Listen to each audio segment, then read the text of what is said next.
Hello, my friends. How are you? How are you feeling? Are you on fire today? Are you on it? Or are you like, I don't know, Jesse. I'm just going to watch this video and find out whether or not it jacks me up or not. All right, let's do this. I want to talk to you about letting go of the process. I want to talk to you about letting go of the outcome. So this one is letting go of the process and the outcome and what that looks like. Far too often we are tied to the process and what we believe it should look like, and the outcome, what that should look like as well.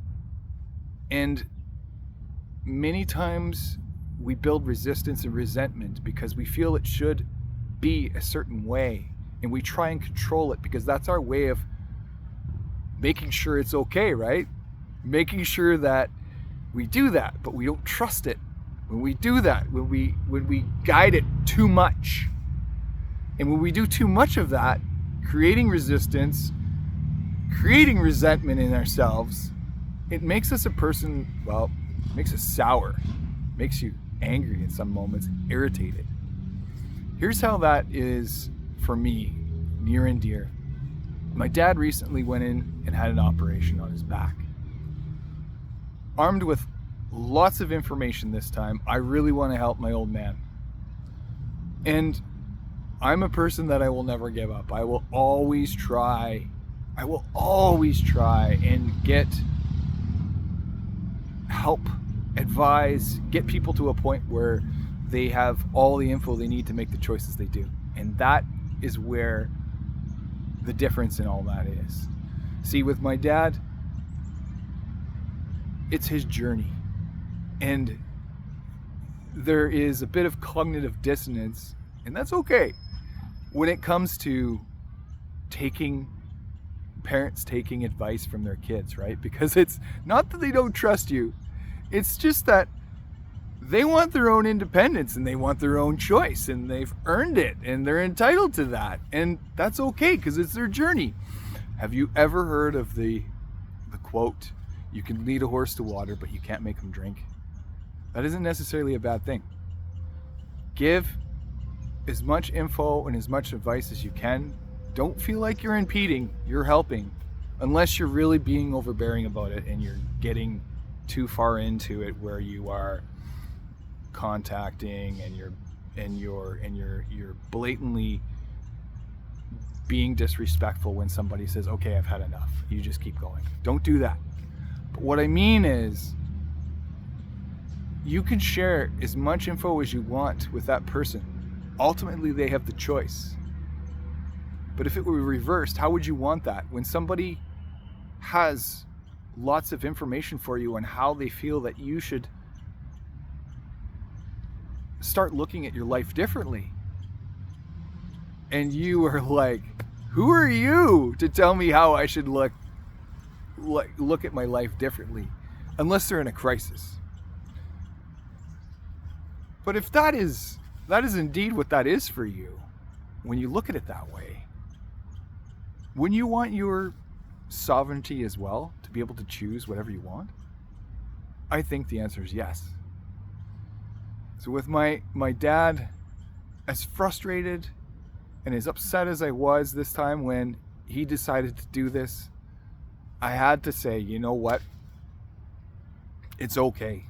And this time, because he's had a few operations, but this time was a bit unique for me because I was able to come to terms this time, I was able to see some growth in myself, which is really nice. Come to terms this time with it being okay, being his journey, to be able to choose how he sees fit.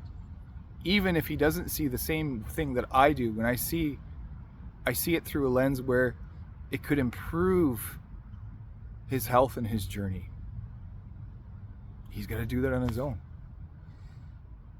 And I'll have mixed emotions with it. And I think that's okay as a guy. You can have mixed emotions with it. But I want you to know that at the end of the day, we don't have to fix everything, do we, guys?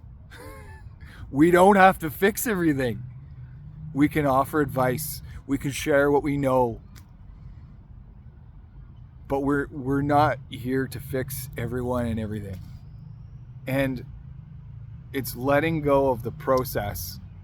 So my dad's journey, his process with post-operation and his recovery and what that looks like. And even as his son, where I think he should be doing it a little bit differently, I've got to let go of that process.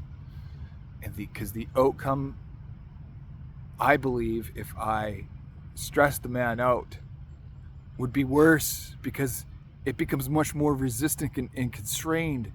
And our relationship, father-son, that much worse, doesn't it? And I don't want to do it. I don't want to do it quite like that.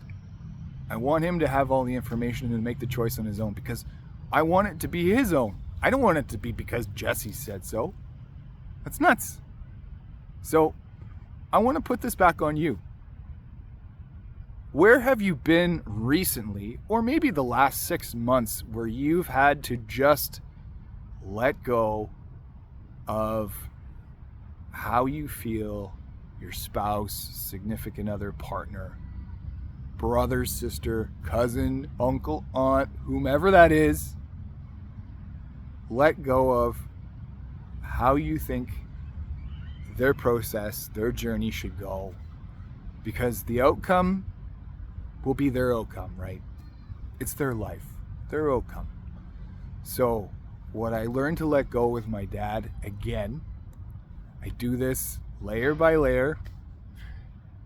Each time I let go of the fact that he wants to do it his way. It's his life. You're right. And whatever outcome will come of that will be what it is. It'll be his life lessons. It'll be his learnings. It'll be something that I get to learn from as well. Again. And that is okay. That is okay.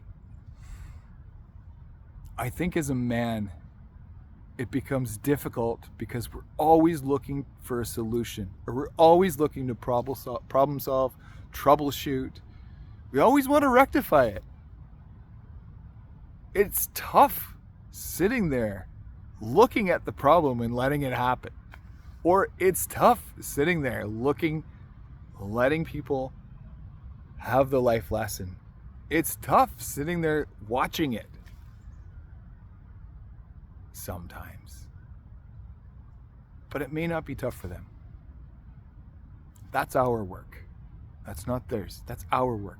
Our work is to be patient. Our work is to trust that process of theirs. Our work is to trust the outcome of whatever that's going to be for them.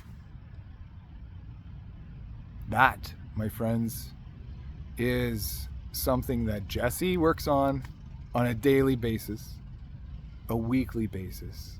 I work on many times when I have things like this. And that is, in effect, a way of looking at a life occurrence, a problem, an issue, a life lesson, and saying, you know what? It's going to be okay, whatever it is. We don't have to control that. We don't have to problem solve that. Let's just trust that process. Process, not process.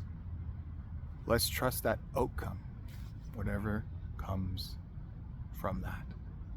Okay, looking forward to your comments. Let's hear them. The last 6 months, what did that look like for you? Over the last 6 months, men, what did that look like for you? Did you have anything? And I'm betting every day you had something with your spouse, significant other, partner. Every day. Start clacking away on your keyboard and tell me what that is in the comments below. Let's do this.